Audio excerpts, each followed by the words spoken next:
గత కొంతకాలంగా ఈ డాగ్స్ని చూపిస్తున్నా. ఇదిగోండి, ఈ నల్లగా ఉంది చూసారా, దీన్ని ఎవరో నడుము మీద గట్టిగా కొట్టారండి. నడుము విరిగిపోయింది. ఇప్పుడిప్పుడే తేలికొని అలా నడుస్తుంది. ఎవరు కొట్టారో కూడా తెలియదు. తర్వాత ఈ కుక్కలకి బిర్యానీలో విషం కూడా పెట్టారండి. విషం పెడితే ఒకటి కాదు, రెండు కాదు, 3 సార్లు పెట్టారు. పాపం 3 సార్లు కూడా హాస్పిటల్కి కూడా ఎవరో తీసుకెళ్ళలేదు, ఎవరు ఏమీ చూపించలేదు. వాటంతలకు అవే కాలువల్లో, మురికి కాలువల్లో పడుకొని బురదల్లో డొల్లి ఆ రోగాన్ని, ఆ విషాన్ని అవే నయం చేసుకున్నాయి. నోరు లేనియండి, చీ అంటే పోతాయి, పెడితే వస్తాయి.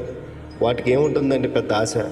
ఎందుకు కొట్టారు, ఎవరు కొట్టారు, ఏంటో తెలియదు. దేని గురించి అడిగితే వాళ్ళ ఇంట్లో కోళ్ళనంటే ఇవి పట్టినాయి అంట. వాళ్ళు కోళ్ళు ఎక్కడంటే 1 కిలోమీటర్ దూరంలో ఉన్న ఇంటికి వెళ్ళి కోళ్ళు పట్టినాయి అని అంటున్నారు వీటిని. ఇవి పాపం ఎవరిని ఏమనకుండా అక్కడే ఉంటాయి, ఆ స్ట్రీట్లోనే తిరుగుతూ ఉంటాయి. మేము కొద్దిగా అన్నం పెడతా ఉంటాం అప్పుడప్పుడు వెళ్ళి. ఇక్కడ మీకు ఇందాటి వరకు అరిసిన పెద్ద కుక్కను చూసారా, అది అరుస్తుంది కానీ కరవదు. నోరు లేనియండి. వాటి మీద కోపం, ప్రతీకారాలు ఏంటో నాకు అర్థం కావట్లేదు.